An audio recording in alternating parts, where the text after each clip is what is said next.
come to mind while I'm chanting, should I allow such thoughts to enter or shut them off and instead only focus on the sound of the name? That's a question. Answer. No, we should not shut out such thoughts, but neither should we try to bring them in artificially. Let such thoughts coat your chanting with extra sweetness. When they come naturally, they won't stop you from hearing the holy names. So this is a question where when we chant, some pastimes comes, what should we do? Should we encourage it or not? So the answer is we shouldn't shed that thought off, but it shouldn't be artificial either. So this is one of the questions that Amoganam Prabhu also asked in the past, and the response that we gave was not to encourage that thought in just to think and just to focus on the chanting of the holy name. It's not contradictory here, but we should know our mind is so flickering. We'll start thinking of something. Eventually, it move and go into somewhere into the TV serial Mahabharat, and from Mahabharat serial to some ads into some other things, and it just goes chain. The chain of thoughts will come and disturb us. So initially, it's better to focus on the sound vibration, and things will happen naturally for us to release the beautiful pastimes of the Lord. We should understand our position and chant accordingly. Otherwise, it's going to be challenging. Our mind will take us slowly from Krishna to somewhere else. We all understand we are not in that stage yet where we can meditate and release pastimes along with Krishna's holy name. So that's a response. Moving on. If it's late and I still have rounds left and I'm tired, should I chant the rounds or save them for the next day when it's next day when I can chant with more attention? So super late, you've not finished your rounds yet. Should I chant it and finish it off, or I can carry it to the next day so I can focus and chant attentively? Answer. If you're asking me about the best thing to do, I'd have to say that it is best to chant attentively on that day. We should try to hear the holy name. It's the same simple instruction. Try to listen. When devotees are pure and spiritually strong, then no matter how tired they are, when they touch the holy name, their consciousness awakens. But for those of us who are not so pure, it's sometimes better to take a little rest and then chant, or to bathe and refresh the body. Fresh air can also help. So ideally, it's better to chant those rounds on the same day. What happens is if you just let one time that chants or couple of times, giving an excuse that I will chant attentively tomorrow, and what we know our mentality. Slowly, that will become our habit, and we'll start piling up our chanting to the weekend, and weekend we'll try to catch up all those chanting. This is what mind will try to trick us. So we got to be very careful knowing our nature, what type of personality we are. We have to take step and decide things. Sometimes these things are not necessarily a cookie cutter because each one of us different. One of us may doesn't matter whatever it is, we'll finish and go to bed. And sometimes people say it's okay, we'll catch up next day, and they'll try to finish up next day. And some people, some devotees will say it's okay, I've been so busy this week, let me do it on weekend. So those things are, you have to watch out how things are. Um, Body needs rest, but the power of strength and everything comes from the holy name, and Krishna gives the strength. Atulananda Prabhu, who came here, must have reached to his home, I think, around 2 a.m. I don't know what time he went to bed or he didn't go to bed. I don't know. They had a late night flight, and he's here online with us. Maybe a couple of hours of nap. I wouldn't say sleep. a nap, or I don't know if he had a nap. He's here with us, got up in the morning and sitting and chanting. It's just amazing to see how Krishna empowers devotees. And we also take advantage of when Krishna is empowering us, giving us within our heart, speaking to us as Paramatma, get up, gets going, get things going. So, anyway, so that's the second question. Let's move on to the third question. I find sometimes that I have to finish my rounds on the train because I travel a lot. It's probably not the best place to chant. So that's a question. The thing is that here the question is nice because you're traveling in the train, you're traveling the flight, you travel a lot. Not a best place to chant. What should I do? So it doesn't matter where we chant. Answer. Whether on the train or somewhere else, the point is to chant where we can listen to the name. If chanting on the train means you have to chant softly, you can consider using a technique that increases your hearing. Some devotees chant by holding a hand cupped around their ears like this. Hare Krishna, Krishna Krishna, Hare Hare, Hare Ram, Hare Ram, Rama Rama, Hare Hare. They do, devotees do like that so they can hear. The echo comes within ourselves. This channels the sound from the mouth to the ear, or they wear ear plugs, which seem amplify the voice. What makes chanting on a train hard is the distraction and not wishing to appear strange. Still, the principle is to listen. If you can listen on the train, then you can chant there. Hundreds of years ago, Gaudiya sadhus protected themselves from materialistic sounds by chanting in underground caves. Those sages were concerned about the vibration people were creating with their gossip and the ethereal disturbance is caused. The image, it is imagine what we deal with nowadays with radio, television, the internet, and the mobile phone waves, all of which disturb the ether. Chanting is difficult in this age. But if somehow or other you can hear the holy names, whether it requires that you get up little early or adjust in some other ways, you will gain great benefit. And because it's difficult in Kali Yuga to control the mind, you should gather with others for Sankirtana. So this is an important thing that the point is very simple.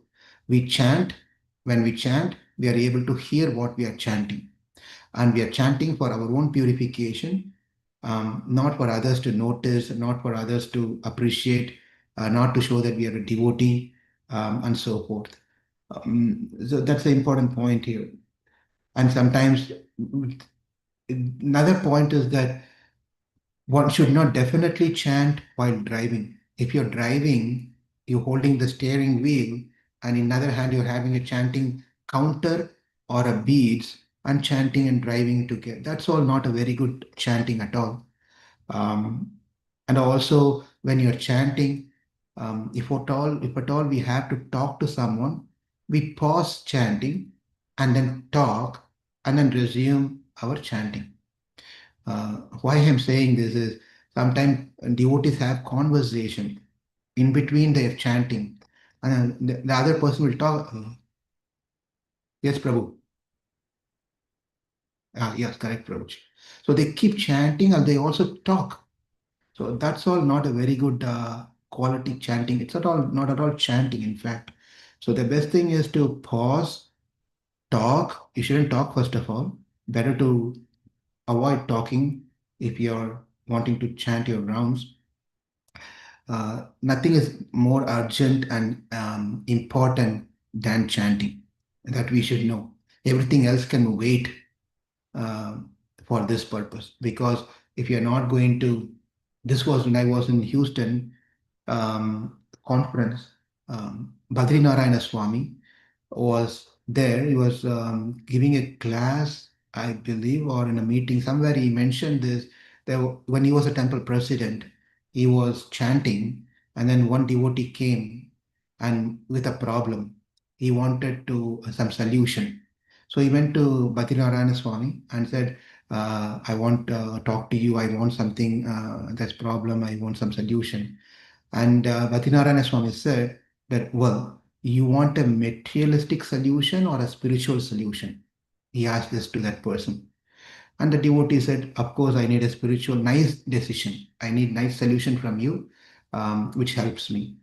And then Maharaj said, then you got to wait until I finish my chanting. So I can purify myself, my consciousness, and I can able to help you to give a right answer.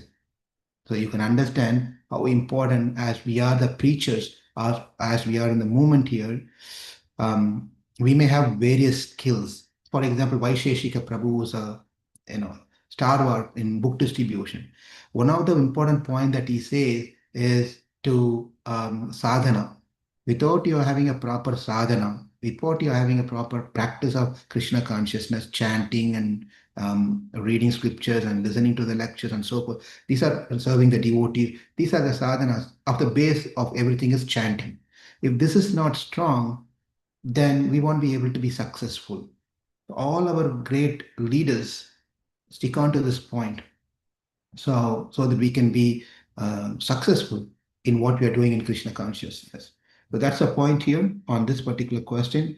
So it's a lot of disturbance. We should avoid chanting in places where are a lot of disturbance. If at all you're helpless, you have to chant your rounds, then some techniques are given. Wear earplugs or cup your ears or go to some place where there's less disturbance of all this radio and big screen things and various things.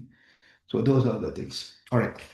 So we saw three questions today, and we'll pause here and see if there is any um, questions on these or any other discussion. Thank you.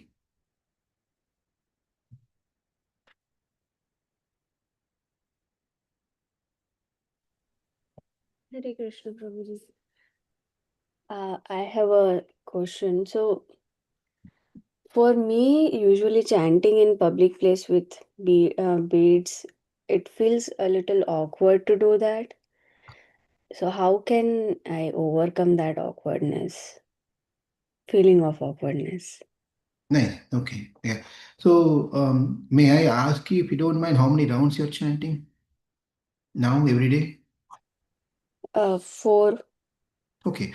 So maybe what you can do is you can do the 4 rounds of chanting. Um, you work also? yes, Okay. Is it possible that you can do a couple of rounds in the morning before you go to work and couple of rounds after you come back to work? yes. No, I meant to ask like during traveling. Oh, doing traveling if you have to Yes. travel. And Okay. I have to chant in public place, so like flight or train or bus.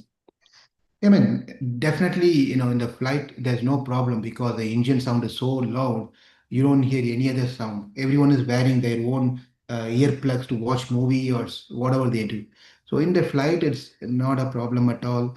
You can, in fact, hear if you just put your hands like this or put a earplug or something, you can chant and hear. So flight is not an issue. And same technique you can apply in other places also where you travel when you're traveling. But the question that you are asking is awkward in a sense, holding the chanting bag in the hand and where people are going to watch you, what you're doing. Is that what you meant? Yes. Okay, okay, okay. So initially it will be little awkward, but then you will overcome that one. People are doing their own business. It doesn't matter. You don't need to worry about what other people will think. And another thing you can do is while you're having a chanting bag, maybe you can put a small something to cover or your hand on top of it. So the chanting bag is not seen to others. If you feel a little awkward to, keep the hands open with the chanting bag, you can cover something on the top of it. Or have some bag, something that you can try to hide your chanting bag, and you can just chant just with a lip movement. Okay. Yeah, and another thing you can do is that you can put a earplug and connect it to your cell phone. Don't listen to anyone, and no, don't listen to any other thing in the phone. But you just when you're making a movement from a distance, people may think you are talking to someone. Mm-hmm. right? They'll think, oh, you're in the earphone talking to someone, so they don't mind it unless someone was sitting next to you. It's going to be obvious you're just not talking to someone, you're just murmuring something, which is also fine, which becomes an opportunity for you to tell them about your practices. Gives an opportunity for you to tell about Krishna's name to someone else who may be curious to know what is it, what are you doing. Then you can tell them about Krishna. I'm chanting Krishna's name. That's an opportunity for you. So Okay. initially, it may be little awkward, it may be little uncomfortable to do these things, but I think Krishna will give no, not I think Krishna will. I should not think of Krishna's capacity. Krishna will give power and that strength for us to overcome the shyness to do certain things in places where we have to do some things. If you see, I don't know how much you are familiar with some of these programs that happens in ISKCON, right? But people go out on the streets to chant and dance. You know that, right? Yes. Yeah. So what to speak about us simply while traveling, having a chanting bag in our hand and simply chanting. We are not screaming and shouting and dancing individually. We are not, of course, it's nice if we can do that, but none of us are going to, and I can't say I'm not going to do it. It's just not possible for us. So we can just simply chant. It's okay for people to watch us. If you see I've seen myself where people carry rosary beads in a small, they don't even have a bag like how we have a bag. They they, Mm-hmm. they have a rosary beads, and people walk on the street with the rosary beads chanting. Here, I'm not talking any other country. In this country, I've seen while going for walking, I've seen a lady chanting, young lady, not middle-aged lady. She's chanting with the beads and walking on the street. Mm-hmm. And you also see some people wear parda, that if you come to Muslim, they cover their head. Now they have different, they don't cover everything, they only cover their head with different colors now. And they are on their own, they do the same thing. So everyone is practicing their religion in some way or the other. Ultimately, Krishna is the one who is going to should be happy. None of these people should be worried about what we are doing. Does it help a little bit, or it was just out of nothing? Well, yes, a little bit because I used to feel bad that I feel awkward while traveling. Like when I'm other days, I can come home and chant, but while I'm traveling to India, there is no option. I have to chant once at least in the flight. Yeah, you So know what I I feel bad. right, right. In the flight, mostly people are in their own world, and it's Mm. dark. It's just you'll have one person sitting next to you and another person somewhere there. So it's really do not feel uncomfortable on your prayer is going to help the flight. In fact, to have a safe flight. So Mm. nothing to worry about that part. The flight is traveling and flight is a nice period to chant more. In fact, you can extend your chanting more from 4 to 8 rounds. In fact, while you're traveling, and there's no much disturbance um, if you can focus on your chanting. So not to feel any uncomfortable thing. It's nice to chant. Most of us do the same thing because to catch the flight, you have to leave very early in the morning. And how can you finish your rounds and go to the flight? Many things are there. But if your flight is later during the day, where you have time to finish your chanting, then since you're doing 4 rounds, you can finish, you're easily able to finish before you go if possible. But if it's an early flight, then yeah, then you can chant in the flight. That's fine. Mm. Okay. Okay. Thank you. Thank you. Thank you for the nice question. Thank you all very much. Will um, please feel free to ask such questions. As nice you're asking. Any questions is welcome. Do not feel shy asking questions. We are all on the same boat, trying to practice and chant our rounds nicely as much as possible. And of course, Parish, I want to tell one more thing. I was having with my friend when I was in Melbourne. We both were new devotees. We just started picking up chanting. But the other devotee friend of mine, he is 10 step ahead of myself, me. So in Melbourne, Australia, they have tram system. The train runs on the compartment, couple of compartments runs on the street. So we finish work. I finish college. He finish work. We get together on the same stop. We get into the tram, and we both will sit. And this person, a friend of mine, is initiated. Is wonderful devotee.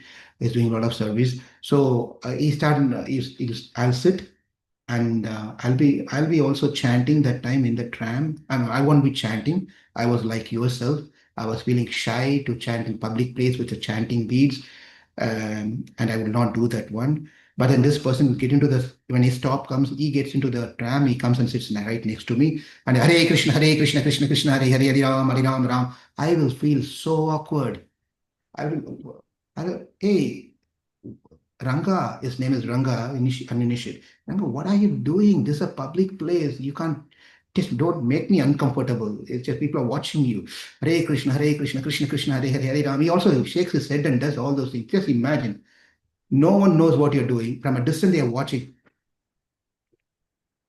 If you do that, they will think something has gone crazy, this guy, right?